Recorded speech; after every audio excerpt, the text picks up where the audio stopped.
Los trastornos de ánimo están dentro del trastorno de ánimo, va a estar tanto la depresión como también el trastorno bipolar. Y dentro de los trastornos depresivos van a haber varios trastornos más que los vamos a ver ahora. Solamente esta clase es solo de depresión.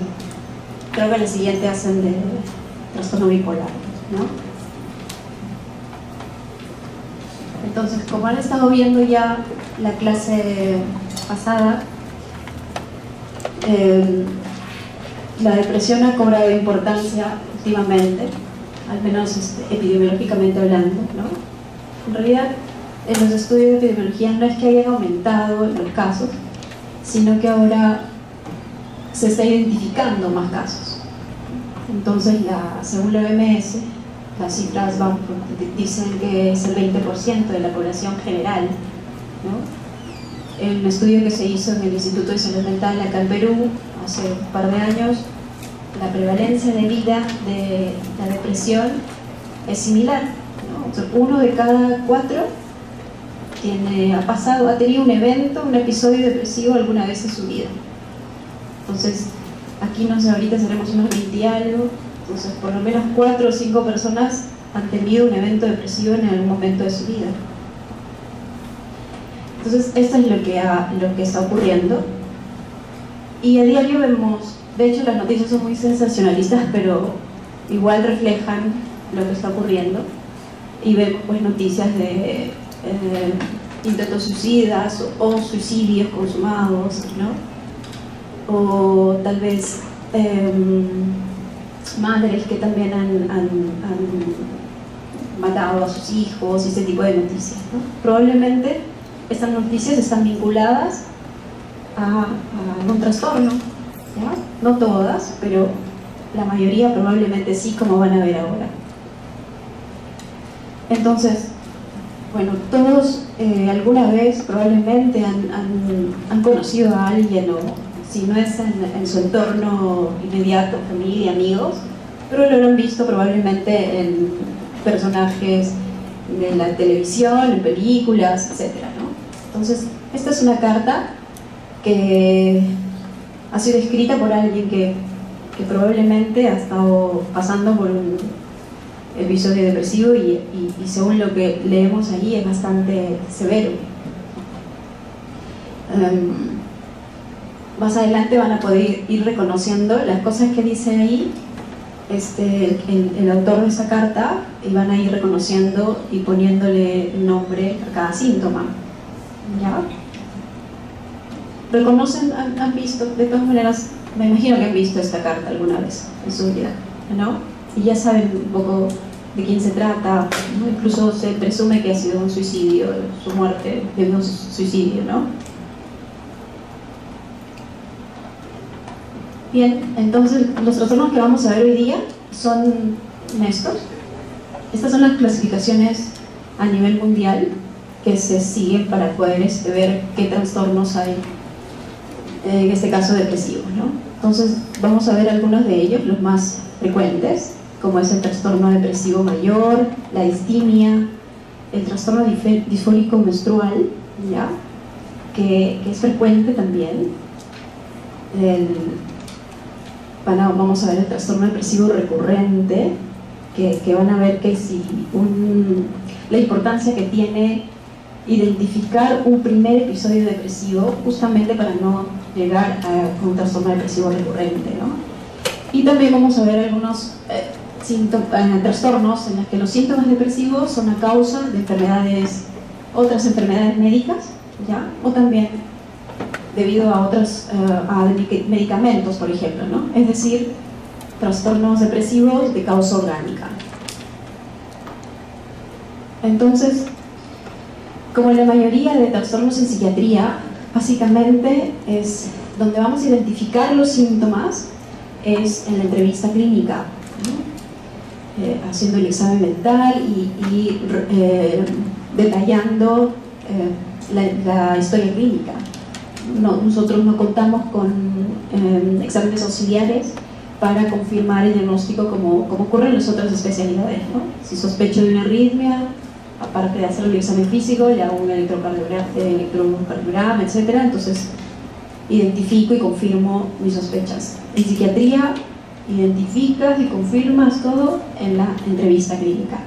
Entonces, es importante tener en cuenta esto, ¿ya? Y bueno, algunas veces vamos a pedir exámenes auxiliares, sobre todo cuando sospechamos de que los síntomas que estamos viendo tienen un trasfondo orgánico, ¿no? Por ejemplo, una enfermedad tiroidea muy frecuente que está asociada a síntomas psiquiátricos es el hipotiroidismo o el hipertiroidismo. Entonces, si yo estoy sospechando, porque también veo que en el examen físico hay alguna sospecha de que pueda tener hipotiroidismo, por ejemplo, voy a pedirle obviamente los exámenes auxiliares para confirmar esto. Solamente en esos casos es que pedimos exámenes auxiliares, o si vemos que los síntomas que está presentando pueda deberse a alguna sustancia psicoactiva, ¿no?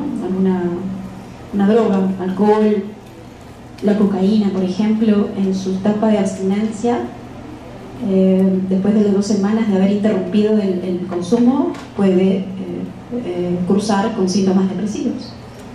Y la depresión entonces que estamos viendo no es una depresión primaria, ¿no? Sino secundaria al consumo de cocaína. Y en realidad el trastorno a tratar sería la dependencia de la cocaína, ¿ya? Bien, entonces con pacientes que tengan síntomas depresivos nos podemos encontrar de múltiples formas, ¿no? O sea, a nosotros nos vienen desde la emergencia, por ejemplo, los casos en los que dicen intoxicación por sustancia desconocida o intoxicación por benzodiazepinas, etc. La mayoría de estas intoxicaciones son intentos suicidas. También, por ejemplo, desde especialidades tan alejadas como la traumatología, también, ¿no? Puede que haya una interconsulta en la que esta persona ha llegado el accidente de tránsito ocurrido para sus múltiples fracturas, por ejemplo, haya tenido que ver con un consumo de alcohol, y este consumo de alcohol, detrás de eso hay tal vez síntomas depresivos, ¿no? Un trastorno depresivo. Entonces, podemos en realidad ver esto en todas las áreas en las que podemos trabajar. Este es un ejemplo de los hallazgos clínicos que podemos tener en un examen mental que hagamos a alguien que tenga depresión. Ustedes ya seguramente en las prácticas han estado viendo cómo se evalúa, qué puntos de referencia tenemos en el examen mental, ¿no? Entonces, esto es lo que se podría encontrar en una persona que está cursando con síntomas depresivos, ¿no? Por ejemplo, en el aspecto, podemos ver a alguien que tenga poco contacto visual, ¿no? De repente lo notamos más enlentecido, el lenguaje puede ser con un volumen de voz muy baja, muy enlentecida también. El tiempo de latencia de respuesta entre que le preguntas y responde también es prolongada, ¿no?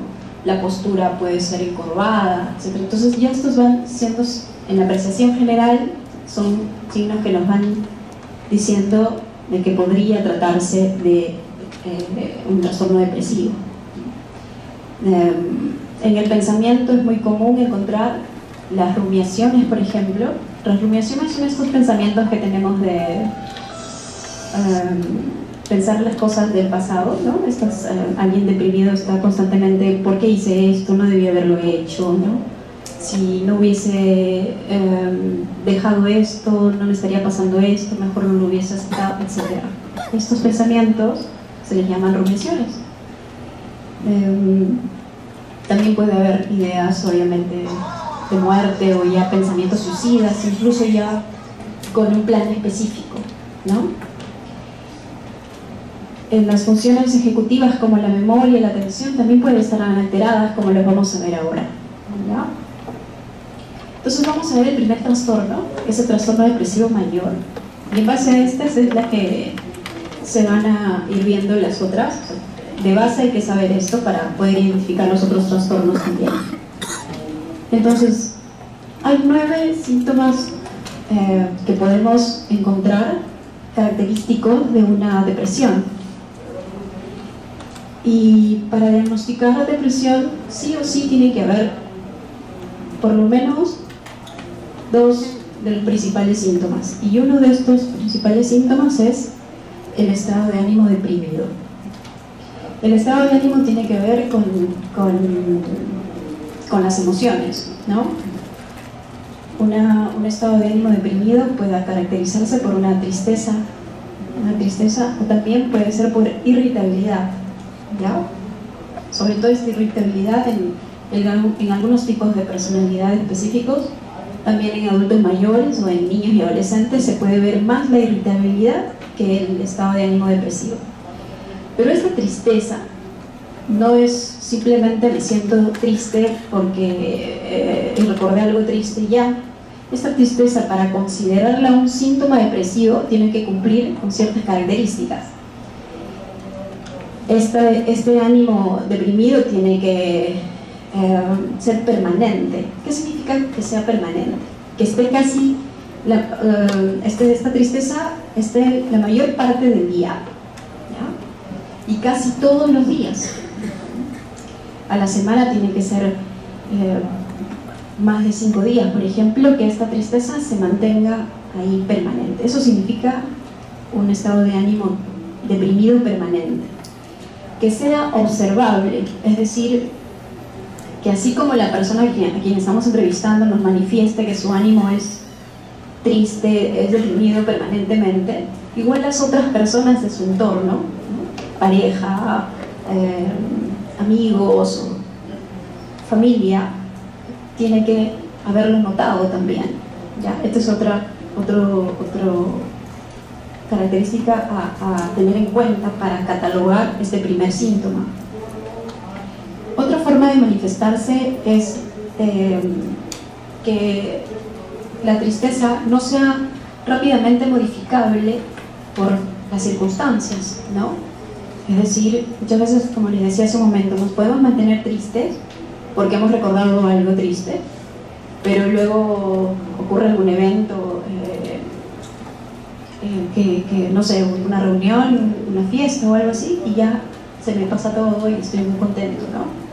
La mayoría de personas que cumplen con criterios para una depresión, a pesar que estén incluso rodeados de mucha gente y gente que muy querida por ellos, igual se sienten tristes, ¿ya? Este estado de ánimo todavía se mantiene triste, ¿ya? Entonces es poco modificable con las situaciones, con el contexto en el que se encuentre. A veces este estado de ánimo deprimido se puede manifestar como quejas somáticas. Eso sobre todo lo hemos observado en las personas que, por ejemplo, cuando se hacen los estudios en provincias, ¿ya? Sobre todo en la parte de la sierra, cuando los principales síntomas que ahí veíamos de la depresión eran justo quejas somáticas, más que el ánimo deprimido en sí, eran quejas somáticas, que les dolían múltiples zonas del cuerpo, ¿no? Y que habían ido a varios médicos, a varias especialidades y no encontraban algún problema que justifique ese malestar, o lo que encontraban no era igual, no justificaba el malestar que la persona decía presentar. Eso también podría catalogarse como un síntoma depresivo dentro del estado de ánimo deprimido, ¿ya? Entonces, los ejemplos que he puesto ahí de cómo alguien pueda tener su estado de ánimo, o sea, cómo lo puede manifestar, ¿no? Alguien a quien se le pregunta y te puede describir cómo es su estado de ánimo. Los he tomado de alguien que ha pasado justamente por esto y cuyo final también fue un suicidio, ¿no? Es el escritor, antropólogo, peruano José María Arguedas.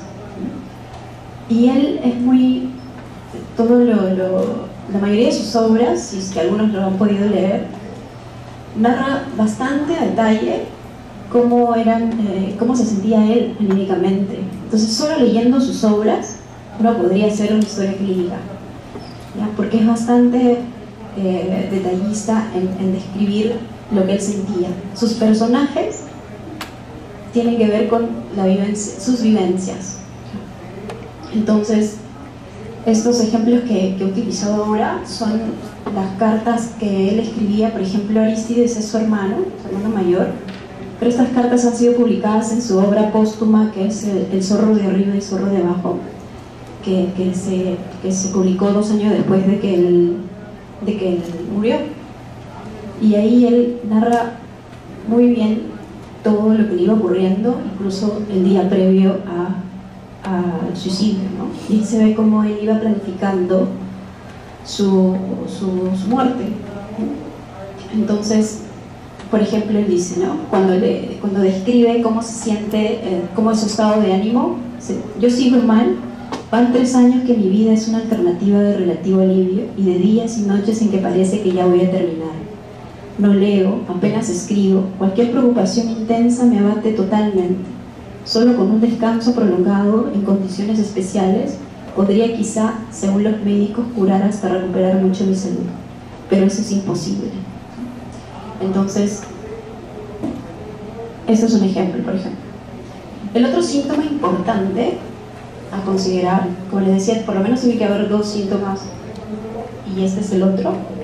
Uno es el estado de ánimo depresivo, del que ya hablamos, y este es el otro síntoma, que es la anedonia. Entonces, la anedonia es la incapacidad de sentir placer ante las cosas que antes me ocasionaban placer, o poder disfrutar de las cosas. La anedonia es esta incapacidad, ¿ya? Esta dificultad en poder mantener el interés por las cosas que antes sí me interesaban. Entonces, eso también tiene que tener la característica de ser permanente, ¿no? Es decir, también casi todo el día, a diario, y también ante las situaciones también es poco modificable, ¿no? Igual puedo estar con muchas cosas que me gustan normalmente, puedo estar con mis amigos, con quien normalmente disfruto el día, puedo seguir yendo a estudiar a la universidad y todo, pero igual ya no disfruto el estar con mis compañeros, ya no disfruto el estar con mi pareja, ya no disfruto de hacer las cosas que si a mí me gustaba leer mucho tal curso, ya todo lo hago porque tengo que hacerlo, ¿no? Es un compromiso. Y si esto empeora, ya con el tiempo tal vez se inicie, ¿no? Lo deje de hacer. Otro síntoma que delata una anedonia es la disfunción sexual, ¿sí? También esto es muy frecuente en las personas con depresión. Igual hasta el mismo hecho de alimentarse también, ¿no? Comen porque, en fin, tienen que alimentarse porque los padres se lo dicen, la pareja, los hijos, pero realmente no disfrutan de ese momento. Entonces, esto es muy característico en las personas con depresión. Entonces, por lo menos tiene que tener el trastorno, el estado de ánimo deprimido o la anedonia, una de estas dos o las dos, para empezar a sospechar de que esta persona pueda tener un trastorno depresivo.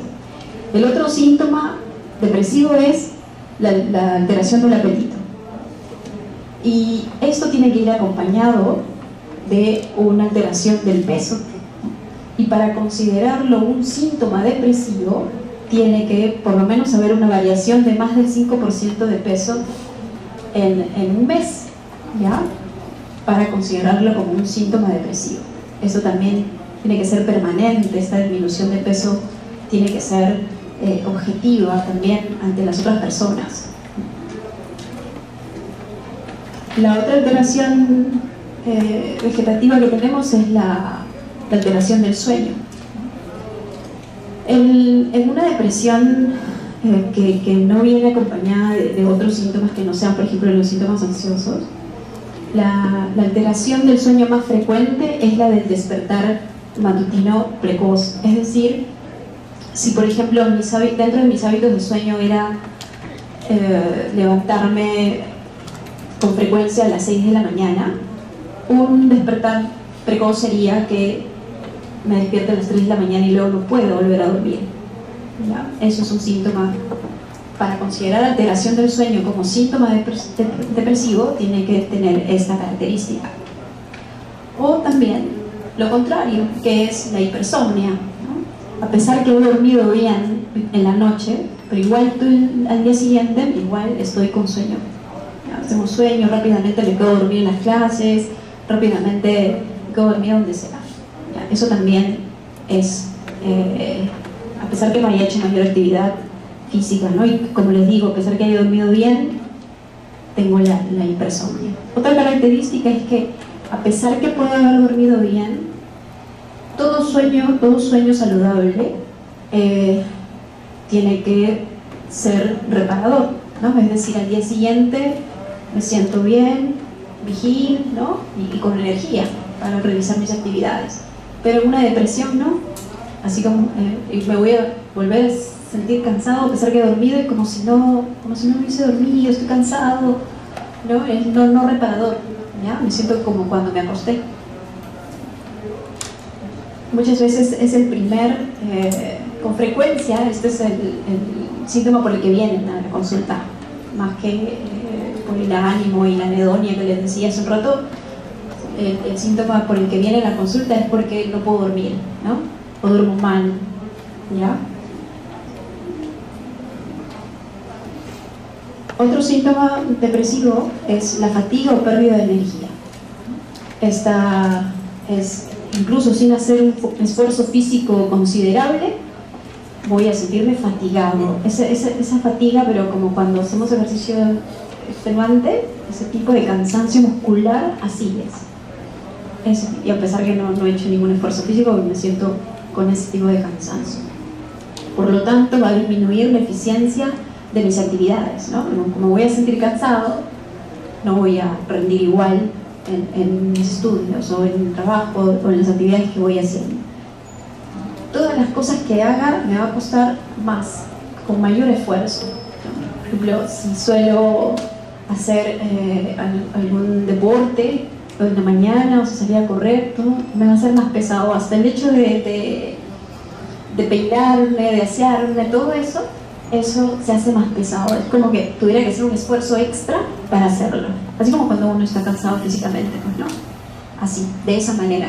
Tiene que tener esas características para considerarlo un síntoma depresivo. Y esto, otra vez, señala que tiene que ser permanente. No es porque le ocurrió una vez, ya se le tenga que considerar como un síntoma depresivo, no. Tiene que ser permanente, ¿sí? Otro síntoma de la depresión es la alteración psicomotora. Ahí esto se puede caracterizar por dos cosas. Uno, por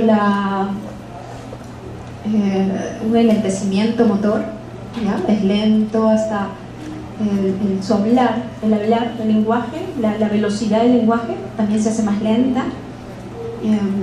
Su pensamiento también es más lento. Esto es algo de lo que, por ejemplo, José María Arguedas se quejaba mucho. Como él era escritor, para él este síntoma era el que él consideraba el peor, porque así él no podía producir, ¿no?, sus obras, ¿ya?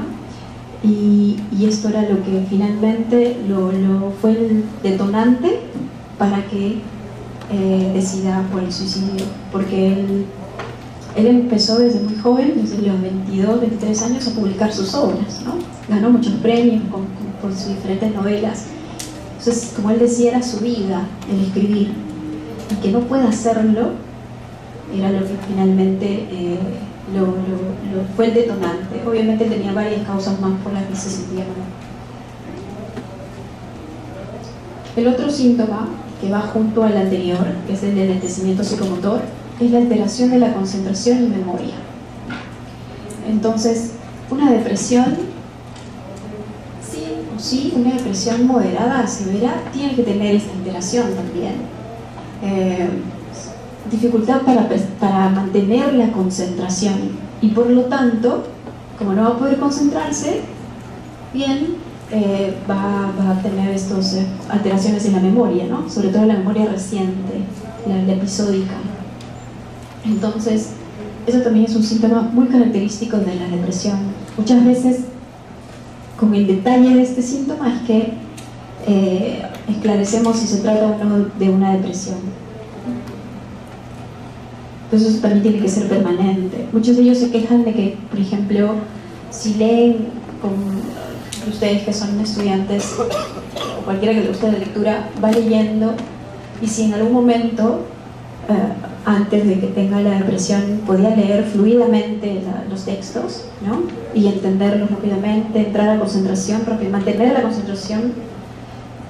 Cuando está pasando por un episodio depresivo probablemente va a leer el mismo texto varias veces y no va a poder entenderlo, ¿ya?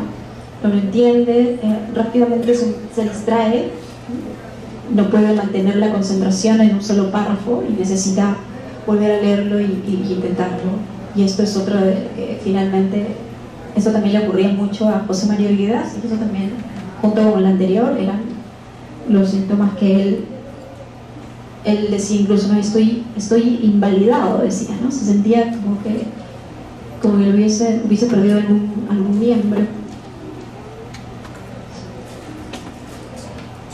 El otro síntoma de la depresión ya son estas ideas, ¿no? La parte cognitiva, que son las ideas de ruina, de enfermedad y las ideas de muerte, la desesperanza. Estas ideas no es como que cuando alguien pasa por un mal momento y dice, ya, ojalá me muriera, ¿no? En realidad pensar en la muerte no es algo patológico. Probablemente lo vamos pensando, en algún momento nos hemos puesto a pensar en la muerte, ¿no? Hemos pensado que ya nuestros problemas no van a tener solución, pero en alguien con depresión eso tiene otras características, ¿no? Es decir, como en las otras, tiene que ser esto más permanente, pero ya es excesivo, o sea, no concuerda con lo que está ocurriendo, con la realidad, ¿ya? Para ellos incluso la vivencia del tiempo es diferente, ¿no? Ellos tienen constantemente el pasado, lo vivencian en su presente y lo viven como si fuera su presente. Si le ha ocurrido alguna cosa de niño o adolescente, lo sigue viviendo como si estuviera ocurriendo en el presente. Las ideas de culpa, la desesperanza, la inutilidad, la minusvalía también están fuera del contexto en el que él está, ¿no? Entonces son excesivas e inapropiadas. Y dentro de estas ideas, la más importante y la que finalmente puede producir la muerte es las ideas de muerte, ¿no? Van desde las ideas de muerte, estas pasivas en las que van a decir cosas como ojalá me durmiera, ¿no? Quisiera dormirme y ya no despertar más, ¿no? En ningún momento menciona la muerte, pero la van insinuando, ¿no? O quisiera irme muy lejos y ya no volver nunca más, hasta que estas siguen procesándose y terminan en una ideación suicida ya con un plan específico. Entonces estas ideas suicidas tienen que ser, para cumplir para que sea considerado un síntoma depresivo, tiene que ser recurrente, constante. No es que solamente porque pensé alguna vez y ya que tuve depresión, ¿no? Esto tiene que ser recurrente, muchas veces objetivable, es decir, estos comentarios que hacen, lo hacen pues con las personas de su entorno, ¿no? José María Villegas tuvo, previo a su suicidio, tuvo un intento suicida 3 años antes de que él se suicidara, ¿no? Tuvo un intento suicida y él lo manifestaba. Si ustedes leen el libro El zorro de arriba y el zorro de abajo, no es casualidad que inicie narrando su primer intento suicida y termina describiendo cómo quisiera que lo entierren, dónde, ¿no? Probablemente muchos dicen que esta obra ha sido una novela suicida, una novela de un suicida, ¿no? Este segundo párrafo le escribe un día antes de que él se suicide. Como saben, él se suicidó utilizando una Sí saben cómo se suicidó José María Arguedas, ¿sí? Él era profesor de la universidad, tanto de la San Marcos como de la Molina, la Agraria, y en su oficina de la Universidad Agraria fue que él se suicidó. Un día antes, él se suicidó el 28 de noviembre, y un día antes escribe esto en su diario, que fue publicado, como le digo, en esta obra del Sordo de arriba y el Sordo de abajo. Y él, refiriéndose a sus alumnos, está como dirigiéndose a sus alumnos y a los profesores de la universidad, les dice, ¿no? Yo invoco ese vínculo o lo tomo en cuenta para hacer aquí algo considerado como atroz, el suicidio. Cuando habla de yo invoco ese vínculo, se refería a que él se sentía muy en casa cuando estaba en la universidad, ¿no? Y se sentía muy bien estar ahí con los alumnos, enseñando. Entonces él sentía que tenía un vínculo muy estrecho con ellos. A eso se refiere, ¿no? Me retiro ahora porque he comprobado que ya no tengo energía e iluminación para seguir trabajando, es decir, para justificar la vida. Y muchos, ojalá todos los colegas y alumnos, justifiquen y comprendan que para algunos el retiro de la casa es peor que la muerte. Como ya tenía mucha dificultad para poder escribir, ya le habían dicho de que mejor ya no enseñe y que vaya a su casa. Entonces, eso para él, como le decía, fue el detonante para decidir. Obviamente él ya lo tenía pensado, como le decía, pues, pero para un suicida necesita un detonante. Y ese fue su detonante, ¿no? Muy bien, esta es la suicidalidad, que es donde vemos cómo se hace, cómo va el proceso de justamente este síntoma depresivo, que es el que lleva a mayor mortalidad. Desde un pensamiento de muerte, desde esto de pensar, bueno, sí quisiera no irme lejos y no volver y esto, hasta el suicidio consumado, ¿no? Son como etapas, ¿ya? Es un proceso que va ocurriendo a lo largo de los meses. Alguien que empieza con alguien que está sintiendo desesperanza, que está sintiendo que ya no hay solución en su vida, que se siente que es inútil, con culpa, etc., probablemente va a empezar a pensar en que la muerte sería una opción, ¿no? Pero todavía no la termina de configurar, porque también nosotros tenemos tendencias instintivas, ¿no? Y una tendencia instintiva es la vida, es la sobrevivencia. Entonces hay una lucha entre estas dos cosas, entre que vivo, ¿no? Entre mi lucha biológica que tenemos todos de mantenernos vivos, pero mi necesidad de calmar con esta angustia, este sufrimiento que tengo ahora, ¿no? Entonces están en constante lucha, y es por eso que ocurre todo este proceso, ¿no? Luego de un pensamiento de muerte hay una representación suicida, ¿no? Van pensando en ¿qué sería, no? Si yo hago esto, si yo misma podría originar mi muerte. Van pensando, eso se llama representación suicida. Y luego ya van dándole forma a una idea, ¿no? Y bueno, entonces yo podría hacerlo de tal manera. No me gustaría morir sufriendo, así que no voy a tomarme veneno ni nada, pero puedo dar un disparo, ¿no? Más rápido, etc. Entonces ya vas configurando una idea, ¿ya? Luego tiene conductas de amenaza suicida. No siempre, la mayoría de veces no lo dicen, no lo van diciendo a todo el mundo, ¿sabes qué? Estoy pensando en que me voy a matar. Pero sí van dando tienen algunas conductas, ¿no? Como que van restringiendo tal vez a sus alimentos con más frecuencia. De repente, por ejemplo, cuando ya van pensando en que quisieran morir de tal o cual forma, van intentando, muchas veces van teniendo conductas suicidas, ¿no? Ahí entra la discusión entre qué cosa es un gesto suicida y un intento suicida, ¿no? ¿Ustedes más o menos saben la diferencia de esto?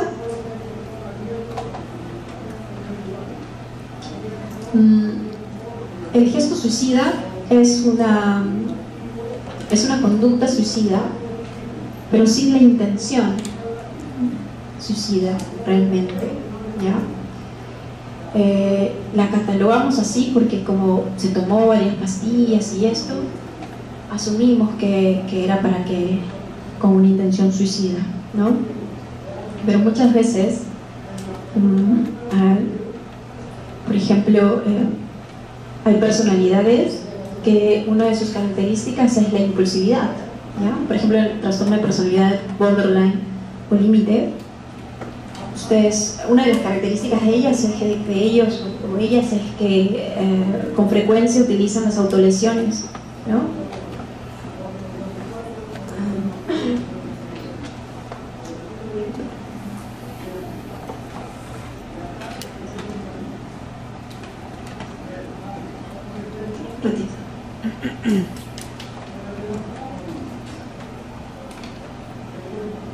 Pero no necesariamente con un fin suicida, es decir, ellos tienen unas emociones intensas dentro de su personalidad. Una característica de la personalidad límite es que tienen las emociones intensas, y para aliviar un poco estas emociones, por ejemplo la ira o la tristeza, el miedo, utilizan estos medios, ¿no? Las autolesiones, por ejemplo, que se corten o que más pueden tomarse muchas pastillas, ¿no? Para buscar alivio, ¿no? Calma, pero no con fines suicidas necesariamente. Su intención es calmarse, aliviar ese malestar, ¿ya? Eso sería un gesto suicida. El intento suicida, ese sí tiene una intención suicida, ¿no? Entonces, para diferenciar una de la otra, cuando viene a la emergencia, ustedes que van a hacer ya su internado y todo, van a ser guardias, cuando vienen a la emergencia personas que han tomado benzodiazepinas o se han realizado cortes, etcétera, para identificar uno del otro, solamente tendrían que preguntar la intención que tuvo la persona, ¿ya? Para identificar si se trata de probablemente este tipo de personalidad o estamos frente a un trastorno depresivo, ¿sí? Y bueno, y si todo esto sigue sin ningún tratamiento, en todo este proceso no ha recibido ningún tipo de tratamiento, ningún tipo de intervención, probablemente terminemos en un suicidio, ¿no? Este riesgo suicida se ve intensificado, aumenta cuando ya ha habido un intento suicida previo, por ejemplo, ¿no? Cuando estemos evaluando a alguien que ha tenido un intento suicida, por ejemplo, en la emergencia, y ustedes quieren evaluar si esta persona se quedaría mejor hospitalizada o ya le damos de alta porque total solamente se tomó 3 clonazepams y con eso no va a morir, ¿no? Pero es que el riesgo suicida no se evalúa por la letalidad del método utilizado, sino por la intención, ¿ya? Entonces, para yo evaluar bien si es que esta persona, su vida corre riesgo o no, y tiene un alto riesgo suicida, necesito corroborar estos factores que ahora vamos a mencionar. Uno, que haya tenido un intento suicida previo. Si la persona ha tenido un intento suicida previo, aumenta el riesgo de suicida actual, ¿ya? Porque hay factores genéticos también que intervienen en el suicidio, ¿no? Esto también tiene que ver. Si hay comorbilidades psiquiátricas también, ¿no? Por ejemplo, si además del intento suicida y de la posible depresión, también consume sustancias psicoactivas, por ejemplo, o tiene una esquizofrenia, o tiene otros trastornos psiquiátricos más, alguna otra comorbilidad, aumenta el riesgo de suicida también. Las ideas de desesperanza. Se ha visto que si se encuentra este síntoma, es también considerado aumenta el riesgo, este riesgo suicida del que hablaba, ¿no? Alguien que está con desesperanza probablemente no ve solución a sus problemas y va probablemente a seguir intentando, ¿no? Intentando el suicidio. El suicidio se ha visto epidemiológicamente que es más frecuente en jóvenes, varones y adultos mayores. Si tenemos a un paciente en estas edades, también hay que considerarlo un factor de riesgo suicida. Los antecedentes familiares, si hay familiares que también con intentos suicidas o que más bien también han tenido un suicidio consumado, esto aumenta la probabilidad también. Y los síntomas psicóticos. La depresión, si ya es severa y no tiene tratamiento, también puede cursar con síntomas psicóticos. Y uno de los síntomas psicóticos que es muy peligroso es las alucinaciones auditivas imperativas, ¿no? Esas en las que le ordenan de que tiene que morirse, ¿no? O estas noticias que hace rato hablábamos de la mamá que mató finalmente a sus hijos, probablemente estaban pasando por un cuadro depresivo severo con síntomas psicóticos, ¿no? En las que estas alucinaciones auditivas les pedía de que mate, ¿para qué sirve? Ya no sirve de nada, entonces mátate tú y mata también a tus hijos porque con quién se van a quedar, ¿no? Entonces, eso también hay que considerarlo. Y recién ahí evaluar si es que, ¿qué hago con este paciente? ¿No? Lo interno o ya puede tener un control por consulta externa, ¿no? Entonces, hay que considerar para el diagnóstico, para decir que alguien tiene un trastorno depresivo mayor, por lo menos de los 9 síntomas que hemos comentado, por lo menos 5 los tiene que tener, 5 de esos. Y dentro de los 5, uno de ellos por lo menos tiene que ser el estado de ánimo depresivo permanente o la anedonia, ¿no? Para catalogarlo como depresión. Y como mínimo tiene que tener 15 días de instalados estos síntomas, ¿no? Otra característica para ya catalogarlo como un diagnóstico de depresión es que estos síntomas le hayan causado disfuncionabilidad significativa, ¿no? Ya mi rendimiento académico va disminuyendo, mi rendimiento en el trabajo también, ya no trabajo, estoy llegando tarde, estoy teniendo problemas porque no me concentro bien ahí. Entonces ya tiene que haber mermado en las diferentes áreas de tu funcionalidad previa. Muy bien, entonces eso es el trastorno depresivo mayor.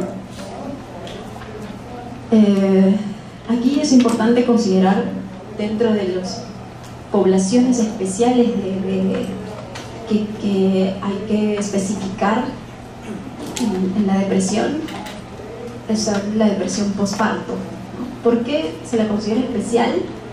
Porque, uno, por la alta frecuencia que tiene, se dice que dentro de la población de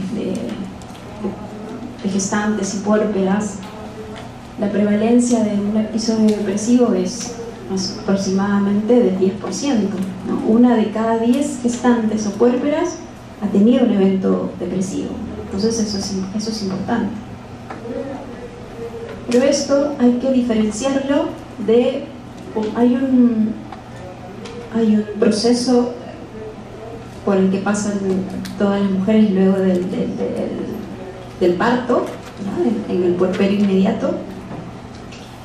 Es funcional, es fisiológico, que es la tristeza postparto, ¿no? También la conocen como el baby blues. Eso hay que diferenciarlo de una depresión, realmente una depresión postparto. La tristeza postparto es la más frecuente, ¿no? Es casi el 80% de mujeres pasan por esto, ¿ya? Como les decía, la depresión postparto es entre 10 a 15% de estas mujeres. El inicio de la tristeza postparto, que es algo fisiológico, es más o menos entre el tercer al quinto día. En cambio, una depresión postparto con frecuencia se inicia al segundo o tercer mes después del parto, ¿no? El puerperio. Los síntomas de una tristeza postparto son leves.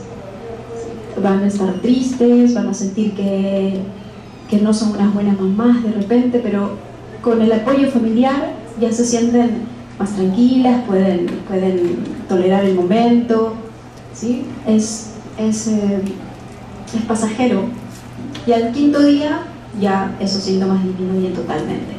Pero una depresión postparto, los síntomas ya son cualitativamente más significativos, son más altos, son más severos, son más intensos.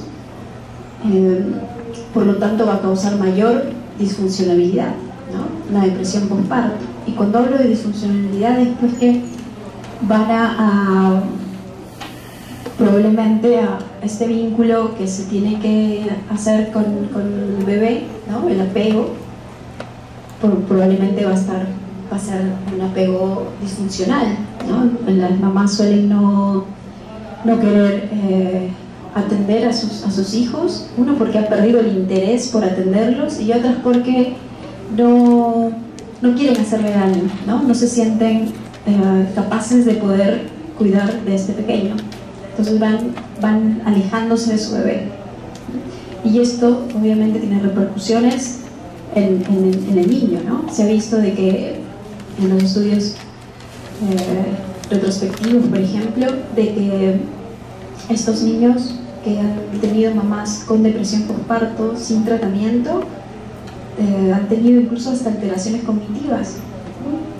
Entonces, como por ejemplo en el cálculo, sobre todo se ha visto esto en los cálculos, su rendimiento en las matemáticas es baja, ¿no? Y también han tenido síntomas depresivos, ¿ya? Entonces sí es importante por el impacto que genera en esta población pediátrica. Es importante detectar esta depresión postparto.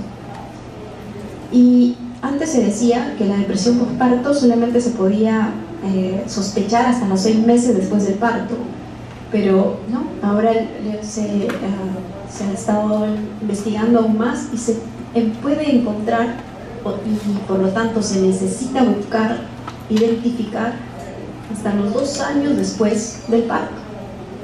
Necesitamos periódicamente identificar esto, buscar estos síntomas. En otros países, por ejemplo, dentro de sus controles postparto de las mamás y tanto del niño, tienen como protocolo utilizar escalas que evalúen esto hasta los 2 años después del parto. Una escala que es muy útil para esto y que ya está validada también en Perú es la escala de Edimburgo, es para identificar depresión postparto. ¿Y por qué es importante identificar la depresión postparto? Aparte de lo que ya les decía, el impacto que genera en la crianza del hijo, de los niños, es porque esta depresión, el 40% por lo menos, es recurrente, ¿no? Y una depresión recurrente realmente provoca a la larga mucha disfuncionalidad, ¿sí? Entonces, y esta población es económicamente activa, productiva, entonces les genera mucho gasto también en la salud pública, digamos así. Entonces, por eso es que es importante detectar esta depresión postparto, aparte del impacto que genera en ella y en el bebé, ¿no? En cambio, la tristeza postparto, el baby blues, como les decía, solamente es el 3er al 5.º día y estas remiten espontáneamente, no hay complicaciones, ¿ya? Pero también hay investigaciones en las que dicen que si no reciben el apoyo necesario en estos días, podría eso finalmente también evolucionar a una depresión, ¿no? Del 10 al 20% de personas que no han recibido una terapia de apoyo en estos días podrían evolucionar a una depresión. Otra población especial son los adultos mayores. Básicamente son los mismos síntomas, pero hay algunos síntomas más característicos en ellos, pues, ¿no? Por ejemplo, en ellos, como les había dicho, lo que va a predominar en el estado de ánimo, por ejemplo, no es la tristeza, sino más la irritabilidad, ¿ya? Los adultos mayores son más irritables, se enojan de todo, ¿no? No aceptan todo. Y otra característica en ellos es que rápidamente ellos son más vulnerables a hacer síntomas psicóticos. Entonces, es ahí donde también es importante identificar estos síntomas depresivos ahí.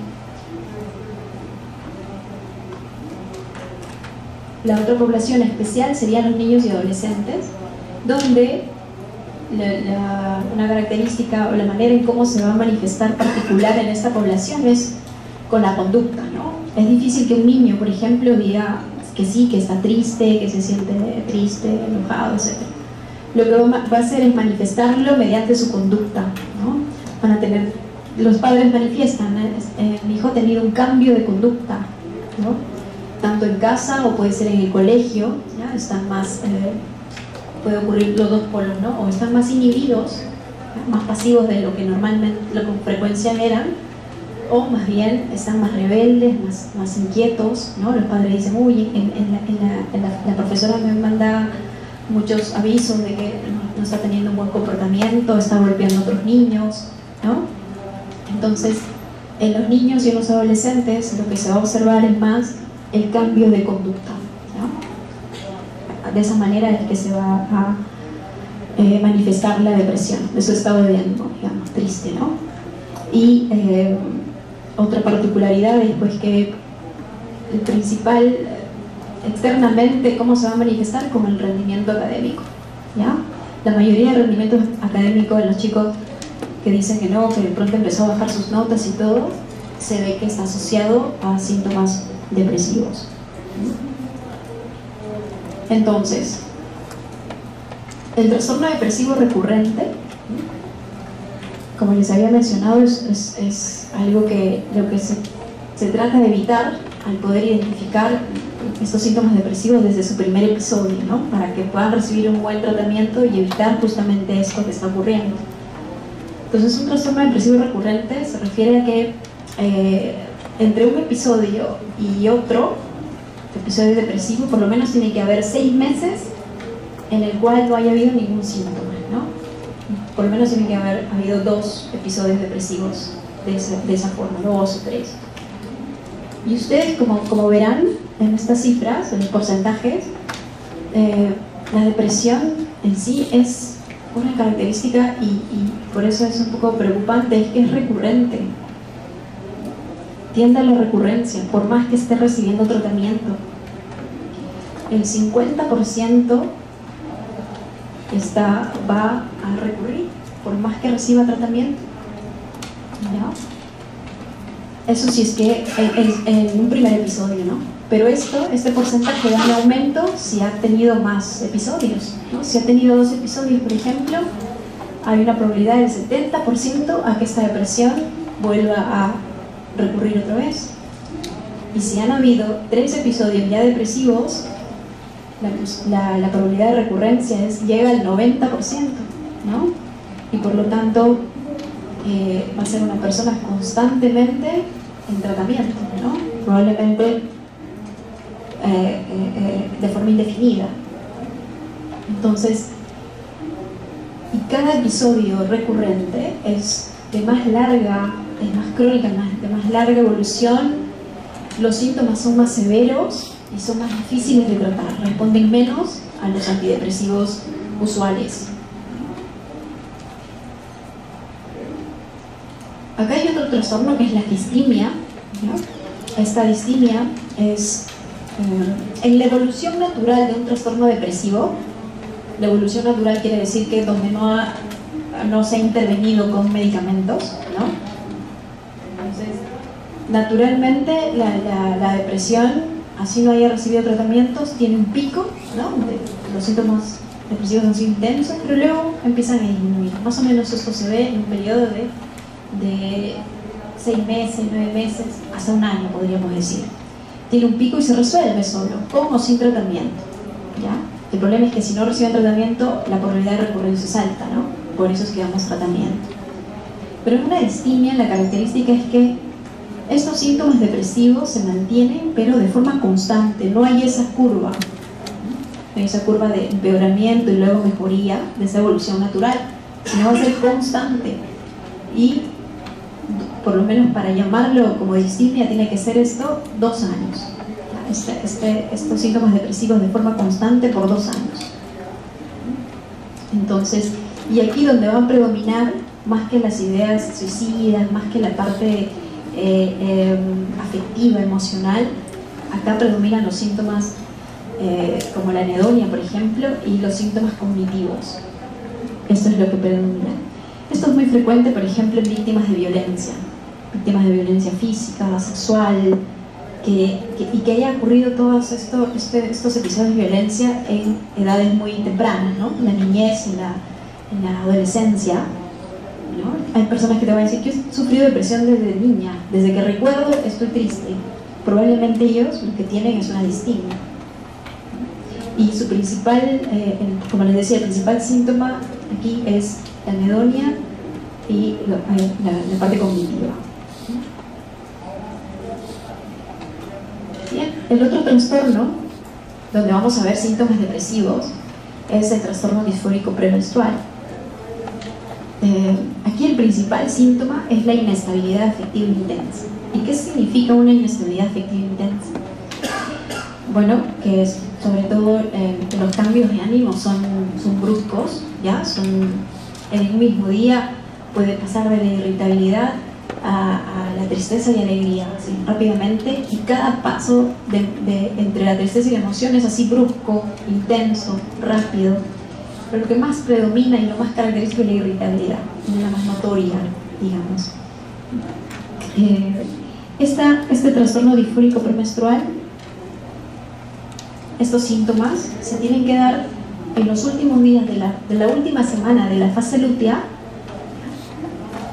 Luego se tiene que ir, la característica es que los síntomas inician en esta última semana y tienen que irse resolviendo en los primeros días de la fase folicular. Y esto tiene que ser cada mes, ¿no? Por lo menos estos síntomas tienen que haber, para catalogarlo como un trastorno disfórico premenstrual, tiene que por lo menos ser un año de haber tenido este tipo de síntomas, ¿no? Tiene que ser en todos sus ciclos menstruales, ¿ya? Pero esto hay que diferenciarlo del síndrome premenstrual, que es también fisiológico, ¿no?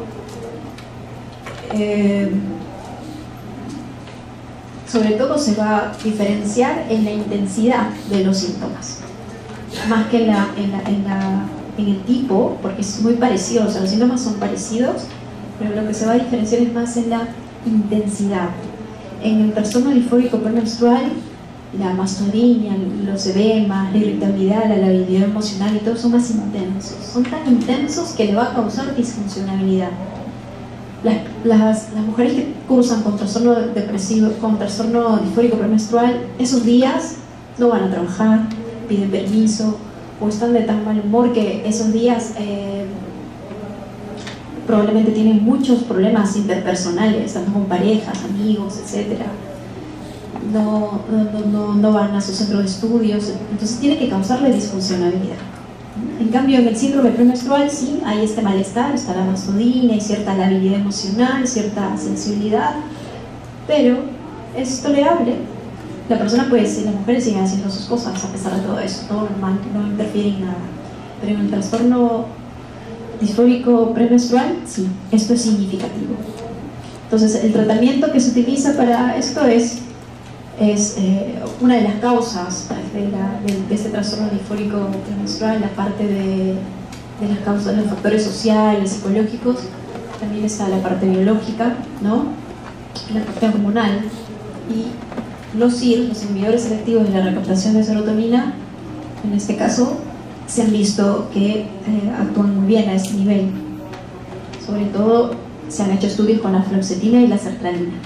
Entonces, este medicamento se da una semana antes de que inicien esta etapa en la que se va a iniciar los síntomas. Y cuando ya se remiten, se vuelven a quitar.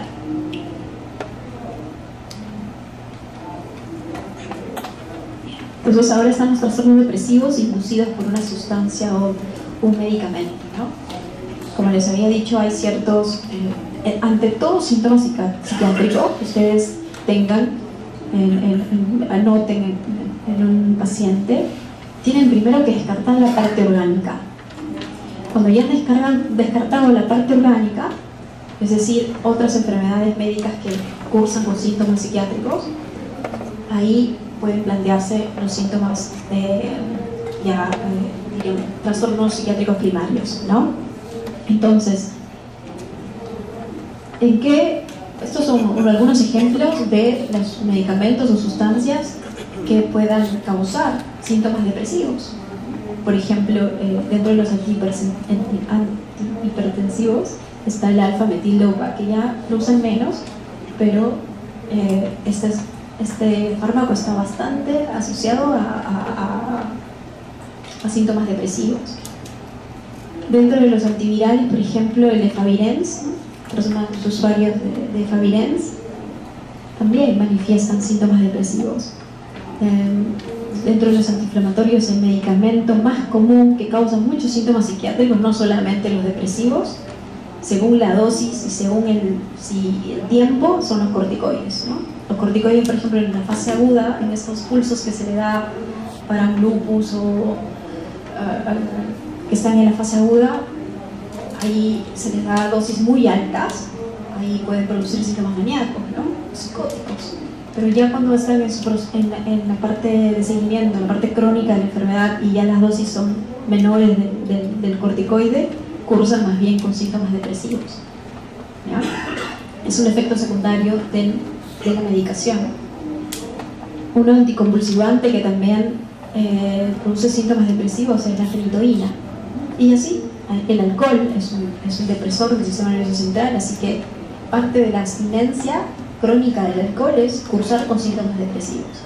Y así, como verán, hay varios medicamentos que pueden producir síntomas depresivos. Entonces, al paciente siempre en la historia clínica indagar la medicación habitual, ¿no? La medicación con la que está tomando, y verificar si sus síntomas depresivos han iniciado justo cuando empezó el tratamiento con este medicamento, ¿no? Si coincide o no.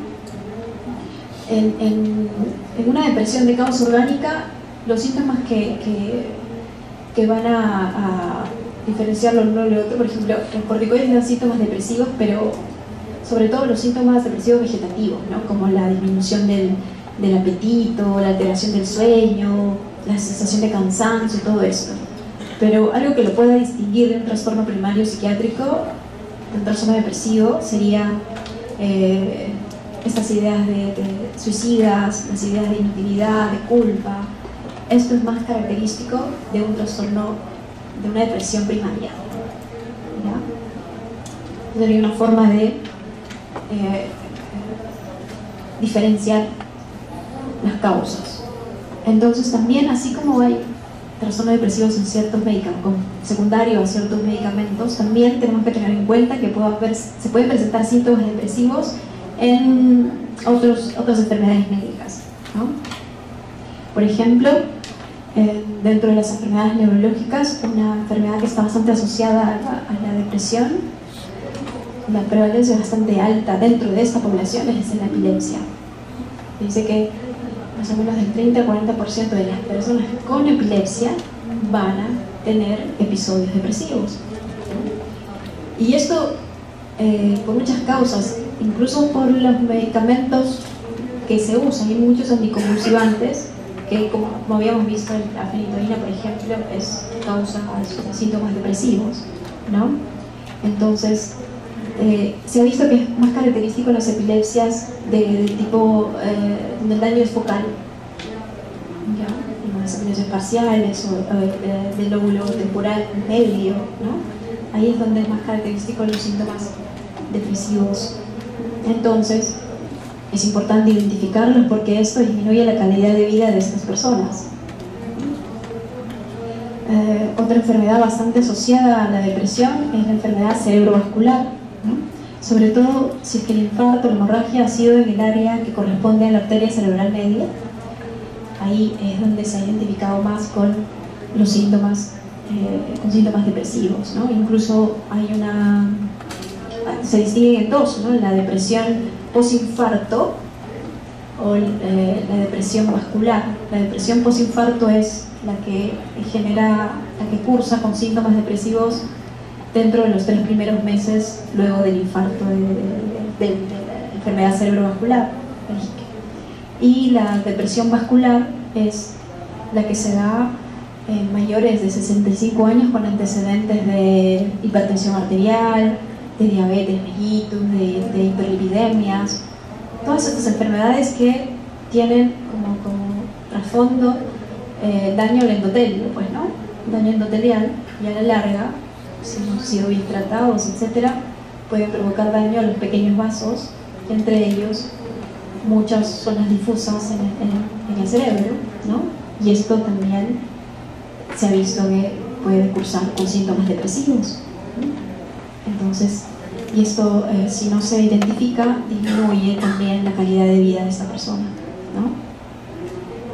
También vamos a ver en ciertas infecciones como el VIH, ¿no? El propio virus, se ha visto que el propio virus también causa síntomas depresivos. Ya de por sí, tener la enfermedad de infección por un tema social, el estigma, puede generar los síntomas depresivos, pero también se ha visto que el propio virus, los daños que hace también de forma difusa en algunas zonas subcorticales del cerebro, puede producir síntomas depresivos. Entonces también necesitamos evaluar, identificar en estas personas, buscar estos síntomas, ¿no? En la tuberculosis también. Además que habíamos visto que algunos medicamentos que se usan para estas infecciones causan también síntomas depresivos, ¿no? Por ejemplo, la tuberculosis es un medicamento que sí o sí se usa, sobre todo en el esquema 1, es la isoniazida, ¿no? Y uno de sus efectos secundarios es los síntomas depresivos, ¿no? Entonces, por varias razones, por varias causas, tenemos que buscar estos síntomas en esta población. Como les decía hace un momento, una enfermedad endocrinológica muy común es donde vamos a encontrar síntomas depresivos, es en el hipotiroidismo. La tiroiditis de Hashimoto que tiene como predomina el hipotiroidismo, ¿no? Entonces ahí también vamos a identificar esto. En el síndrome del intestino irritable también, en tumores cerebrales, etc., ¿no? Entonces, como verán, hay enfermedades con alta frecuencia en las que pueden, dentro de su misma evolución de esta enfermedad, dentro de sus mismas características, están los síntomas depresivos también. Entonces, todos los síntomas depresivos que veamos en un paciente hay que identificar, hay que buscar si hay alguna causa orgánica, ¿sí? Bien, entonces con respecto al tratamiento, sobre todo el tratamiento inicial que pueden hacer ustedes, sean o no sean psiquiatras, sería bueno que cuando ya identifican estos síntomas, ustedes puedan, mientras hacen la derivación, iniciar tal vez en algunos casos ya el tratamiento, ¿no? Entonces, si están ustedes nos habíamos planteado hace un momento una situación en la que están en emergencia, un paciente que tenga intentos suicidas, ¿en qué casos hospitalizarían, por ejemplo, estos pacientes? Uno, cuando tenga el riesgo suicida activo, y para eso van a preguntar todo lo que ya hemos visto, ¿no? Todos esos factores. Por lo menos tiene más de 4 de esos factores, lo interno, ¿ya? No necesita que el psiquiatra lo evalúe todavía, usted ya define el internamiento. El riesgo homicida también es importante. Si hay una depresión con síntomas psicóticos, como les decía, y si tiene alucinaciones imperativas, puede haber alucinaciones punitivas en las cuales le dicen de que mate a su esposo, mate a sus hijos, etc. Entonces también ahí es importante la hospitalización. Si esta persona no tiene medios de soporte, bien, entonces es un adolescente que ya es su tercera vez su intento suicida en el año, y bueno, está la mamá y el papá, pero vemos que ellos, porque muchos papás están, pero a la vez no están, ¿no? Entonces tenemos que evaluar si realmente ellos representan un soporte. Y si no son un soporte, porque son la mamá, por ejemplo, con problemas también psiquiátricos no tratados, el papá con problemas de consumo de alcohol, drogas, ¿serían un soporte? Entonces probablemente ahí también no vamos a tener que hospitalizar a esta persona. Y o que haya presencia de otros síntomas que atenten contra su vida, ¿no? Por ejemplo, si está con una depresión severa y ya ha decidido dejar de alimentarse, ¿no? Y está con un grado de desnutrición severa, también ahí podríamos también indicar la hospitalización. Dentro de los tratamientos para la depresión hay dos tipos. Uno que es el tratamiento farmacológico y el tratamiento psicoterapéutico. En el tratamiento farmacológico, el criterio para elegir qué antidepresivo le voy a dar son 3.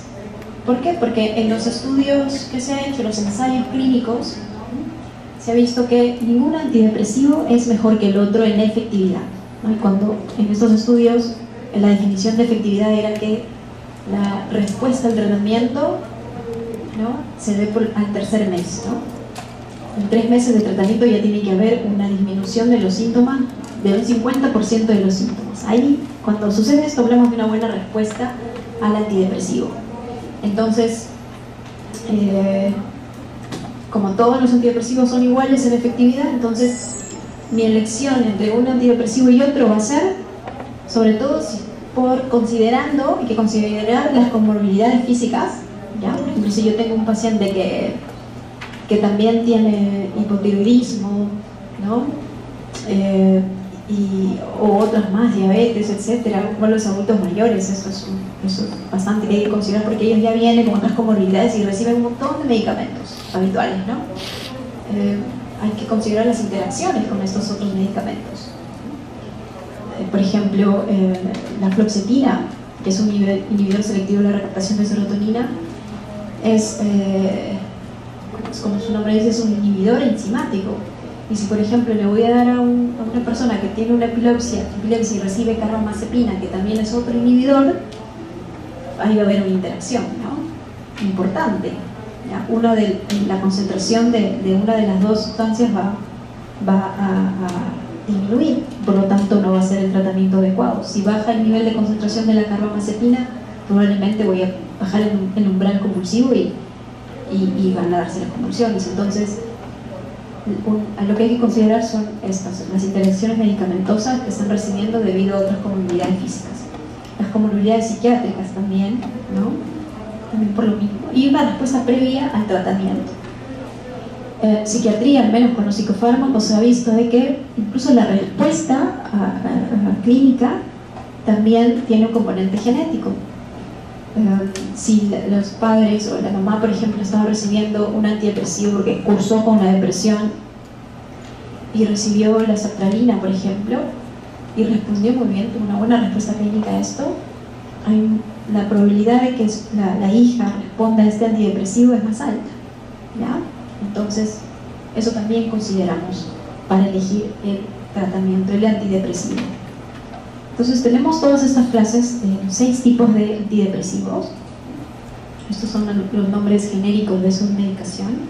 Por ejemplo, dentro de los inhibidores selectivos de la recaptación de serotonina, la que menos genera interacciones es la sertralina y el escitalopram, ¿no? Son medicamentos que menos interacciones medicamentosas tienen, así que, por ejemplo, las elegimos en los adultos mayores que tienen muchas comorbilidades, las vamos eligiendo, ¿no? Dentro de los antidepresivos tricíclicos, la amitriptilina es más bien uno de los medicamentos que tiene muchas interacciones medicamentosas. Una de ellas es su mecanismo de acción en los receptores colinérgicos. Por ejemplo, no se nos ocurriría darle eso a alguien que cursa con un glaucoma de ángulo cerrado. Sería terrible que le demos eso. Entonces, es importante que ustedes vean el mecanismo de acción de cada psicofármaco y las interacciones medicamentosas y las comorbilidades que les decía, médicas, para poderle dar un medicamento a alguien. Una amitriptilina tampoco le daría a alguien. ¿A qué más no le darían? Si tiene efectos colinérgicos, ¿en qué enfermedades más lo darían? Uno es lo del glaucoma de ángulo cerrado. ¿A cuál más se les ocurre? Por ejemplo, en una arritmia, ¿le darían? En una arritmia cardíaca. Tampoco, ¿no? Podría producir... ¿qué pasa con los colinérgicos en una arritmia cardíaca? Podría producir una fibrilación ventricular, ¿ya? Entonces, el estrechamiento del intervalo QRS también podría se hace más pequeño, disminuye esto. Entonces, y así puede provocar una fibrilación ventricular. Entonces, es importante considerar esto, ¿ya?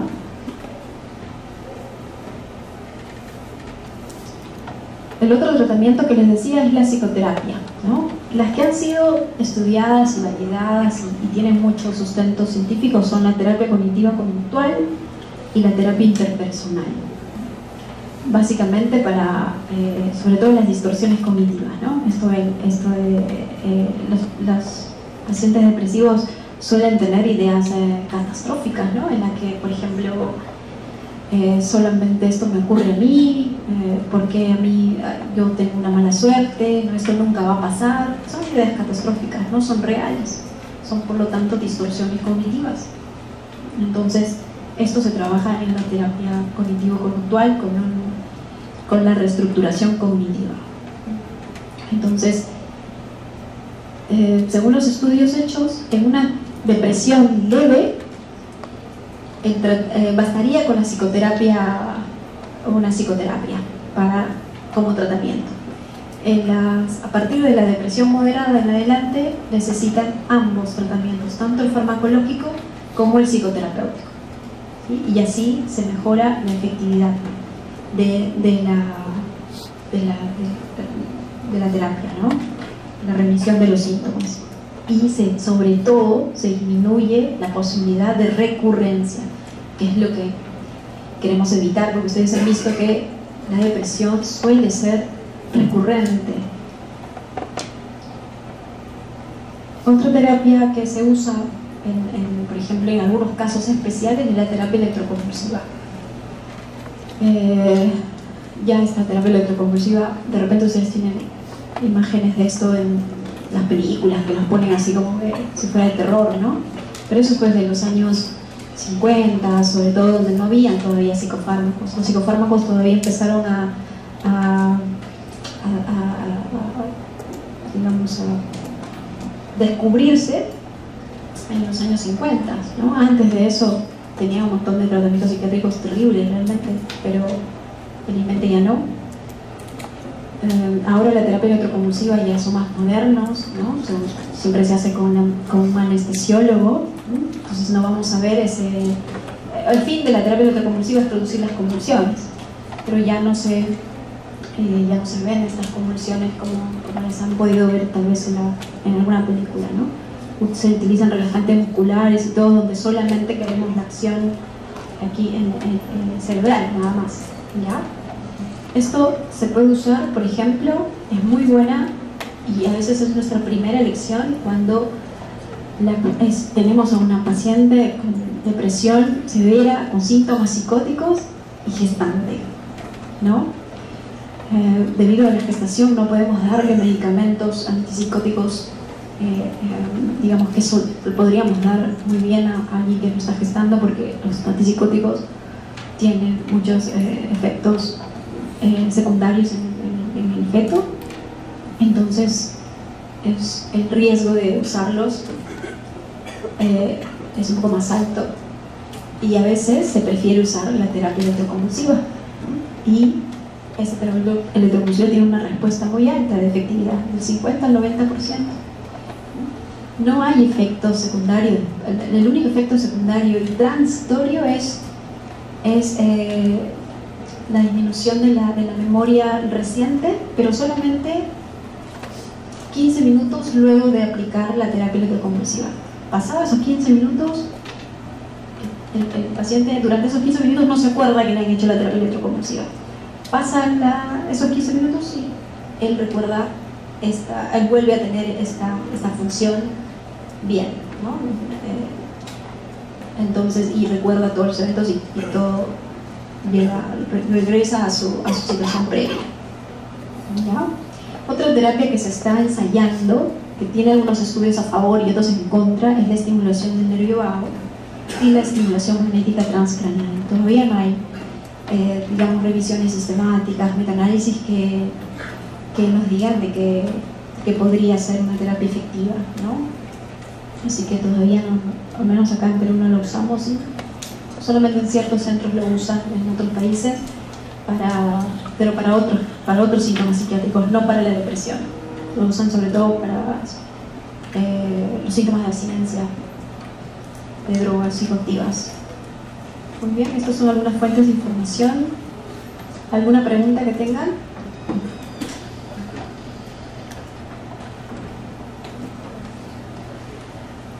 ¿Les quedó claro entonces lo de la depresión? ¿Sí? Ya que tenemos 5 minutos, a ver si entonces en esta carta que les vimos al inicio van a identificar los síntomas depresivos, ¿ya? Le van a poner un nombre.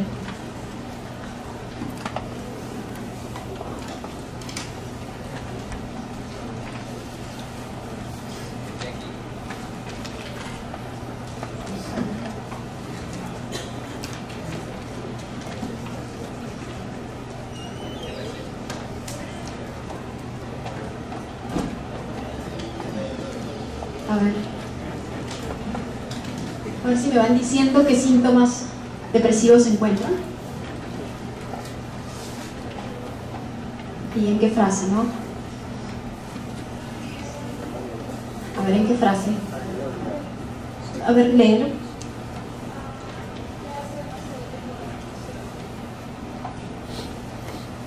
Ni escuchando música, ni creando música, ¿no? Ni tampoco escribiéndola, ¿no? Él era un compositor, ¿no? Cantante, entonces, así como José María Villegas, que escribir era su vida, probablemente parte importante de la vida de Kurt Cobain también era eso, ¿no? Entonces, y él decía que ya no se emocionaba con esto, mira. Entonces, sí, están de acuerdo con que es una anedonia eso, ¿no? Podría tratarse de una anedonia. ¿Qué más? ¿Qué más van identificando? ¿Cómo? A ver, léelo, por favor.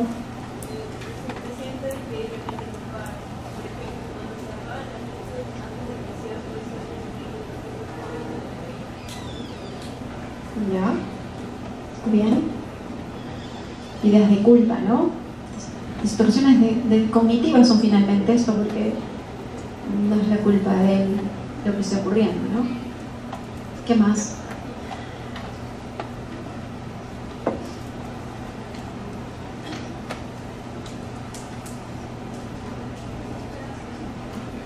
A ver, ¿en qué frase?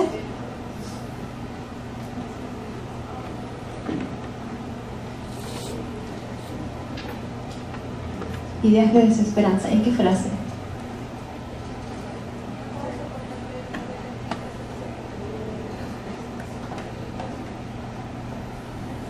¿Ya? ¿Están de acuerdo con eso?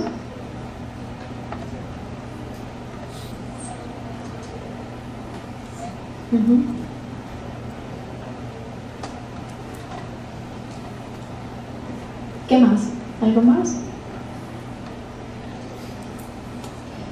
Si uno lee la carta en conjunto, ¿qué está haciendo Kurt Cobain ahí? ¿Qué nos está diciendo en conjunto? ¿Cómo? Más que todo está hablando sobre la parte que dice se me acaba la pasión, que recuerda que Jorge Marx se llamaba. Esta idea suicida, ¿no? Una ideación suicida bastante intensa, ¿verdad? Muy bien.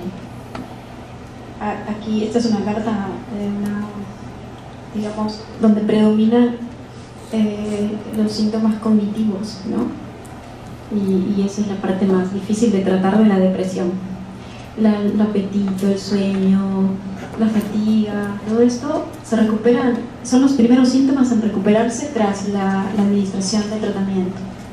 La parte cognitiva es la que demora más, las más difíciles de tratar. La anedonia y las ideas suicidas, de desesperanza, de culpa, la alteración de la concentración son los síntomas que responden más lento y a veces no responden a la medicación. Y estos finalmente son estos síntomas los que llevan a la recurrencia de la depresión. Ya, probablemente, bueno, se dice que él tenía un trastorno bipolar, ¿no? Y ahorita está en su fase depresiva. Y la mayoría de suicidios en trastornos bipolares se dan en la fase depresiva. ¿Alguna pregunta? ¿O algo más?